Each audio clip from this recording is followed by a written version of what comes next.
नमस्कार, मैं हूं शम्स ताहिर खान और आप देख रहे हैं वारदात। अस्पताल, नर्सिंग होम और डॉक्टरों की लापरवाही के अब तक आपने न जाने कितने किस्से सुने होंगे। ऑपरेशन के दौरान पेट में कैंची से लेकर तौलिए और घड़ी तक छोड़ दिए गए।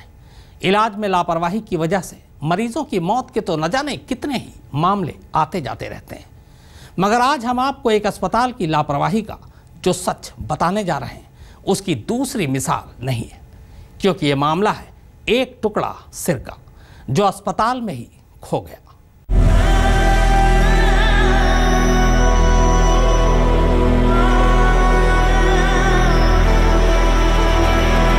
इस एक तस्वीर में एक साथ बेबसी, लाचारगी और मौत के मुंह में धकेलने की लापरवाह जिंदगी की वो कहानी छुपी है जिसे सुनकर सिर्फ आप ही नहीं बल्कि खुद हैरानी भी हैरत में पड़ जाएगी।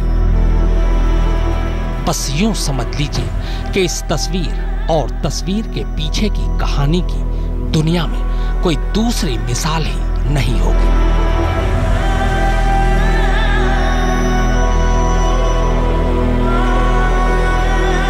एक अस्पताल की लापरवाही की इंतहा। 24 साल के छात्र की जिंदगी से अजीब खिलवाड़।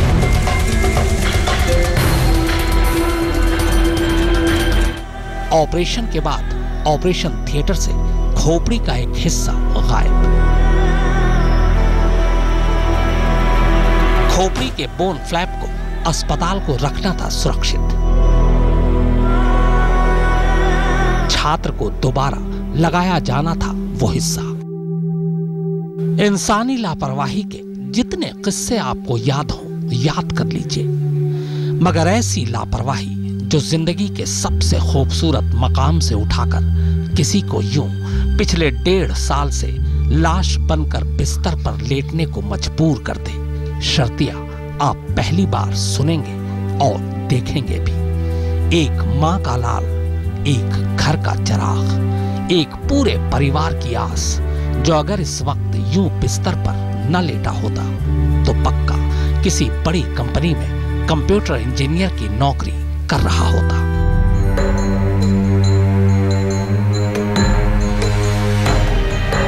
क्योंकि इंसानी लापरवाही का शिकार होने से पहले बस आखिरी साल का कोर्स ही तो बचा था। कंप्यूटर साइंस के 7 सेमेस्टर पास कर चुका था, बस आखिरी यानी 8वां सेमेस्टर पास होना बाकी था। इसके बाद घर में खुशियां ही खुशियां आने वाली थी। আমার ছেলে অর্ণব দত্ত ইঞ্জিনিয়ারিং এ 7 সেমিস্টার পাস করেছে, কম্পিউটার সায়েন্স ইঞ্জিনিয়ারিং। 8 সেমিস্টারটা বাকি ছিল। আর कोलकाता की तड़पा देने वाली इस कहानी की शुरुआत ही अजीब थी। बात 14 जनवरी 2013 की है। तब अर्नब दत्ता की उम्र 23 साल थी। अर्नब के पिता को पेट की शिकायत थी, लिहाजा उन्हें घरवाले कोलकाता के इस मशहूर रूबी जनरल हॉस्पिटल में ले गए। वहां इलाज के दौरान अर्नब के पिता की मौत हो गई।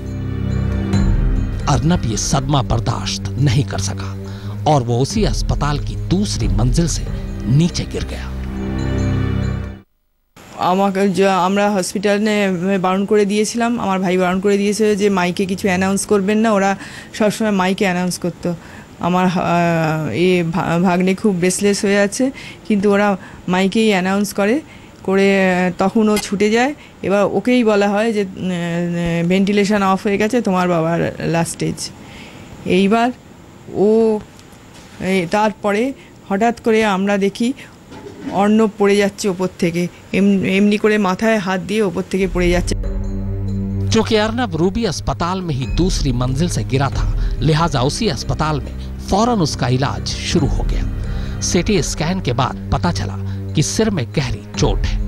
इसी के बाद डॉक्टरों ने सर्जरी करने का फैसला किया, मगर शुरुआती सर्जरी से जब फायदा होता नहीं दिखा तो 17 जनवरी 2013 की शाम को ही अर्नब का दोबारा ब्रेन सर्जरी करना पड़ा, जिसे मेडिकल टर्म में क्रेनियोटॉमी कहा जाता है। इसी ऑपरेशन के दौरान अर्नब की खोपड़ी का एक हिस्सा, जिसे बोन फ्लैप कहते हैं, डॉक्टरों ने निकालकर अलग रख लिया। खोपड़ी के इस हिस्से को प्रिजर्व कर अस्पताल में ही रख दिया गया ताकि अर्नब की हालत में सुधार आने के बाद यही हिस्सा दोबारा उसके सिर में लगाया जा सके। ক্রেনিওটমি করা হলো, স্কাল ওপেন করা হলো। এবার স্কাল ওপেন করে স্কালটা প্রিজার্ভ করে রাখা হয়েছিল। ওরা বলল যে আমরা প্রিজার্ভ করে রেখে দিচ্ছি, এরপরে আবার ওটাকে স্কালটাকে লাগানো হবে। ক্রেনিওপ্লাস্টি যখন করা হবে ওই স্কালটা আবার লাগবে।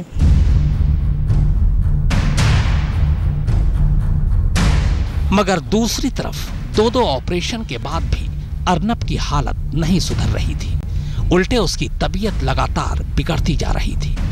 अर्नब की बिगड़ती हालत देख उसके घर वालों ने उसे दूसरे अस्पताल में ले जाने का फैसला किया।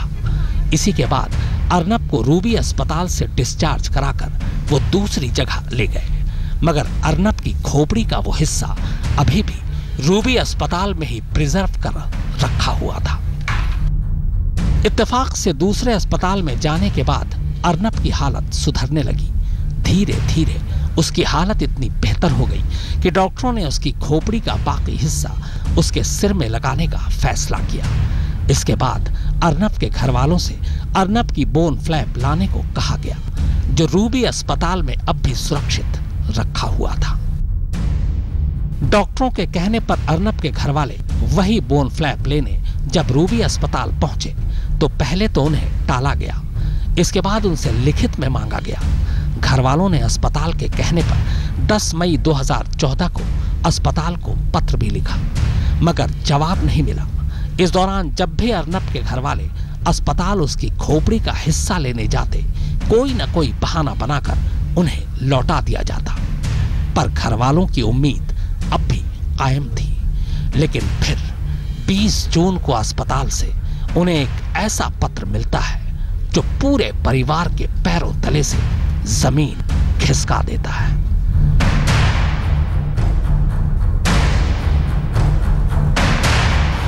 मेडिकल की इस दुनिया में लापरवाही के किस्से तो आम हैं, लेकिन ऐसी लापरवाही आपने शायद ही पहले कभी सुनी हो। यहाँ एक अस्पताल में मरीज की खोपड़ी का वो हिस्सा खो दिया जिससे मरीज को दूसरी जिंदगी दी जा सकती थी। नतीजा ये है कि अब इस मरीज की सांसों की डोर हर गुजरते हुए लम्हों के साथ कमजोर पड़ती जा रही है। कैमरा पर्सन श्याम सुंदर घोष के साथ इंद्रजीत, आज तक, कोलकाता। अर्नब की ब्रेन सर्जरी के बाद करीब 4 महीने का वक्त बीत चुका था। उसके सिर का वो एक टुकड़ा अब भी अस्पताल में ही था, पर उस टुकड़े की जरूरत अब थी। डॉक्टर उस टुकड़े को वापस उसके सिर में लगाना चाहते थे। जाहिर है सिर का वो एक टुकड़ा बेहद कीमती था और अर्नब के घर वालों को पूरा यकीन था कि ऐसी कीमती चीज को अस्पताल बहुत संभाल कर रखेगा। मगर अस्पताल से आए उसे एक पत्र ने सबको सन्न करके रख दिया।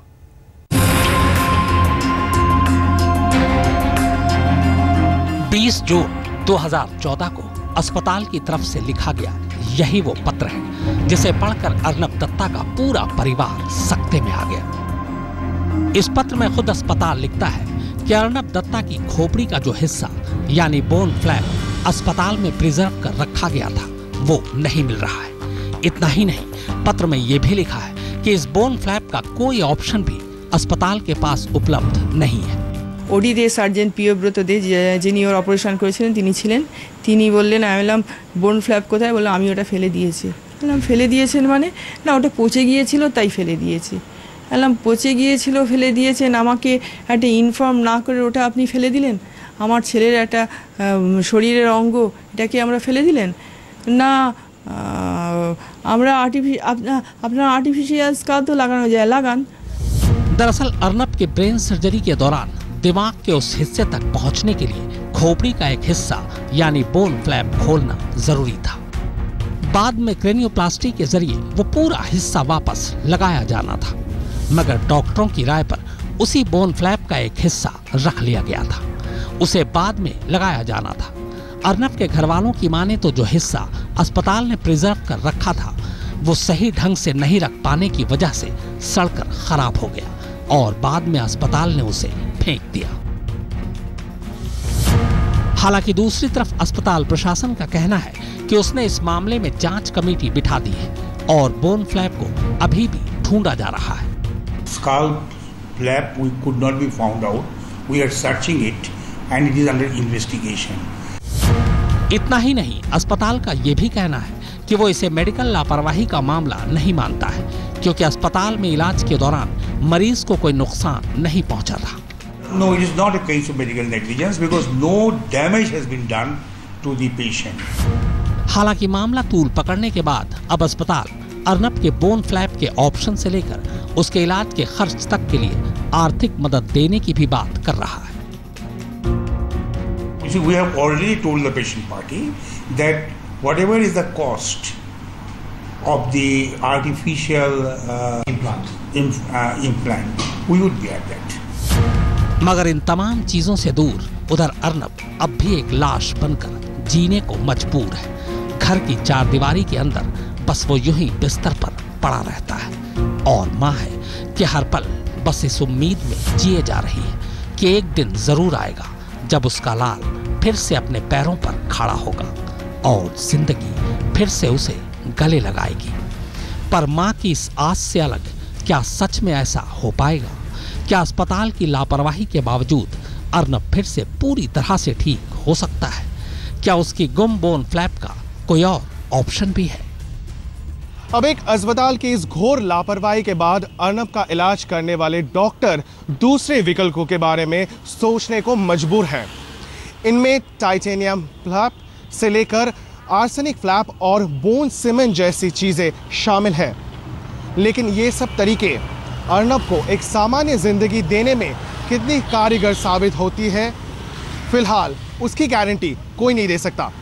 कैमरा पर्सन श्याम सुंदर दास के साथ इंद्रजीत, आज तक, कोलकाता। कि वो अभी भी अर्नब के सिर के उस एक टुकड़े को ढूंढने की कोशिश कर रहा है, मगर अर्नब के घर वालों को यकीन नहीं है कि वो टुकड़ा अब कभी मिल पाएगा। अब ऐसे में सवाल ये उठता है कि सिर के उस एक टुकड़े के बगैर अर्नब कैसे जी पाएगा? क्या उस टुकड़े का कोई विकल्प है? तो जानकारों की माने तो अर्नब के पास इसके 3 विकल्प हैं।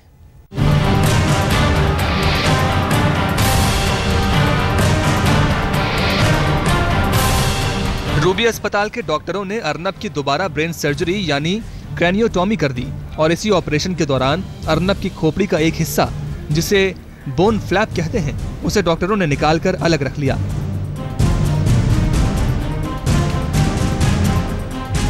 ताकि अर्नब की हालत में सुधार आने के बाद यही हिस्सा दोबारा उसके सिर में लगाया जा सके। लेकिन फिर अस्पताल की लापरवाही की वजह से वो हिस्सा गुम हो गया। जानकारों की माने तो अब डॉक्टरों के सामने अर्नब की जिंदगी बचाने के 3 तरीके हैं। पहला कि उसकी खोपड़ी का जो हिस्सा गुम गया है उस जगह पर टाइटेनियम से बना उसी आकार का एक हिस्सा लगा दिया जाए।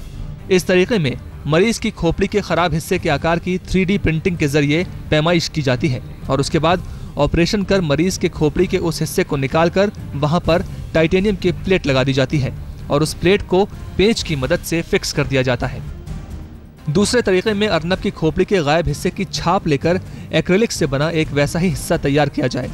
इस तरीके में पहले खोपड़ी के उस हिस्से की एल्जेनिक सॉल्ट की मदद से खोपड़ी के गायब हिस्से की छाप ली जाती है जहां एक्रिलिक फ्लैप लगाना होता है। इसके लिए एक सांचे में मेथिमीथाक्रिलेट को डालकर एक्रिलिक प्लास्टिक का बिल्कुल वैसा ही हिस्सा बनाया जाता है और फिर इसे गामा किरणों से साफ किया जाता है और उसमें किसी भी तरह के कोई कीटाणु न रह जाएं। इसके बाद उस हिस्से को एक ऑपरेशन के जरिए खोपड़ी में लगा दिया जाता है।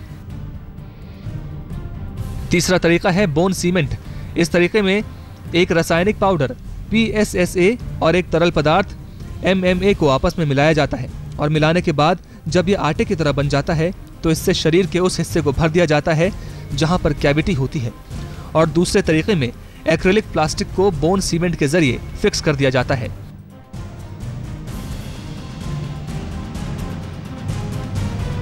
लेकिन इन तीनों ही तरीकों के अपने फायदे और नुकसान हैं और फिलहाल डॉक्टर अर्नब की जिंदगी बचाने के लिए इन तीनों तरीकों में से कौन सा तरीका अख्तियार करेंगे ये तो बताना मुश्किल है। पर अभी वो ये भी नहीं बता पा रहे हैं कि अगर इन तीनों में से किसी एक तरीके के जरिए अर्नब की खोपड़ी के गायब हिस्से को वापस लगाया गया तो वो एक आम इंसान की तरह दोबारा अपनी जिंदगी बिता पाएगा।